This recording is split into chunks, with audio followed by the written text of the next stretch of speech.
जब राजा अंधा हो जाए तो सेवा धंधा हो जाए तो सच दिखलाने वाला खंबा छवि प्रबंधा हो जाए तो युग कभी मत समझो खुद को तुम निर्बल और कमजोर, चौराहों पर अभय पुकारो चोर चोर चोर। नमस्कार दोस्तों, आज जब देश में एक राज्य जल रहा है और न ही सत्ता पक्ष को इसकी फिक्र है और न ही विपक्ष को इसकी फिक्र है। विपक्ष सत्ता पक्ष पे सवाल उठा रहा है, सत्ता पक्ष विपक्ष के राज्यों पे सवाल उठा रहा है, लेकिन यहाँ विपक्ष तो सत्ता में नहीं है, तो उनसे ज़्यादा सत्ता पक्ष की जिम्मेदारी बनती है कि ऐसा शर्मिंदगी भरा काम न करें और कम से कम मणिपुर पे कोई ठोस एक्शन लें। और जिस प्रकार से विपक्ष के राज्यों में भी हिंसाएं हो रही हैं, ऐसा नहीं है कि वहाँ एकदम साफ सुथरा मामला है, लेकिन जब मणिपुर में सत्ता पक्ष की सरकार है तब सत्ता पक्ष को कड़ा एक्शन लेना चाहिए और कम से कम नरेंद्र मोदी जी को वहाँ के लोगों से शांति की अपील तो कर ही देनी चाहिए। जब आपके लोग ये दावा करते हैं कि आप एक फ़ोन से रूस और यूक्रेन का युद्ध रुकवा सकते हैं, तब आप अपने ही देश में हो रही हिंसा को रोकवा काहे नहीं पा रहे हैं? अरे भैया, जब आप इंटरनेशनल लेवल पे ऐसा काम कर सकते हैं तो फिर अपने देश में भी तो अपना रुतबा दिखाइए, अपनी पावर दिखाइए।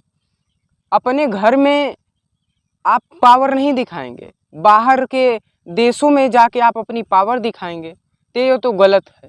पहले अपना घर संभालिए, उसके बाद दूसरे का घर संभालिए, है कि नहीं? आप ही बताइए। अब अपना घर जल रहा है, अपने घर में आग लगी हुई है, आप जाएंगे दूसरे के घर को संभालने, तो ये तो कोई अच्छी बात नहीं है, बहादुरी वाली बात नहीं है, इस पे गर्व करने की बात नहीं है। और हमारी जीडीपी 5वें नंबर पे है, इसको लेकर बड़े बड़े दावे और वादे कर रहे हैं मोदी जी कि एक बार और जनता ने मौका दिया तो तीसरे टर्म में ये हमारी जो जीडीपी है ये तीसरे स्थान पे चली जाएगी। दुनिया के 3 सबसे बड़े अर्थव्यवस्था वाले देशों में एक नाम भारत का भी होगा, ऐसा मोदी जी कह रहे हैं।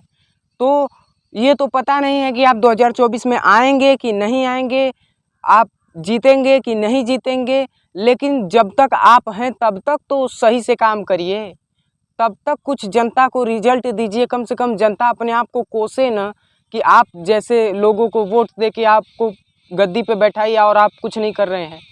अब तो मुझे एक कुमार विश्वास की शायद ही एक कविता याद आ रही है कि जब राजा अंधा हो जाए तो सेवा धंधा हो जाए तो सच दिखलाने वाला खंबा छवि प्रबंधा हो जाए तो युग कभी मत समझो खुद को तुम निर्बल और कमजोर, चौराहों पर अभय पुकारो चोर चोर चोर, चौराहों पर अभय पुकारो चोर चोर चोर। लेकिन अगर आप अभय पुकारेंगे चोर चोर, ये तो कविता की बात थी, लेकिन इस बात में वास्तविकता है। और लेकिन अगर आप इस काम को अगर सीरियस लेके और चौराहों पे चोर चोर पुकारेंगे तो आपके साथ क्या होगा ये तो पता नहीं, लेकिन जो भी होगा बहुत बुरा होगा। एक आदमी ने चोर शब्द का ही इस्तेमाल कर दिया था तो उसकी संसद की सदस्यता भी चली गई, उसका बंगला भी चला गया। और अगर आप करते हैं तो कुछ थोड़ा बहुत तो आपके साथ भी होगा, बाकी आप समझ ही सकते हैं। बाकी जिस प्रकार से भाजपा के लोग इंडिया यानी जो गठबंधन बनाया है विपक्ष ने, उसको लेकर जब वो लोग अभद्र कटाक्ष कर रहे हैं तब हम लोगों को भी दुख हो रहा है, क्योंकि इंडिया एक पवित्र शब्द है, उसके लिए आप कोई अमर्यादित भाषा का इस्तेमाल न करिए और कम से कम अपनी मर्यादा में रहिए। विपक्षी गठबंधन को टारगेट करना है तो पूरा उसका फुल फॉर्म लिख के टारगेट करिए, शॉर्ट फॉर्म यानी इंडिया लिख के मत टारगेट करिए, उनका पूरा नाम लिख के टारगेट करिए, क्योंकि ये सभी नागरिकों को बुरा लग रहा है।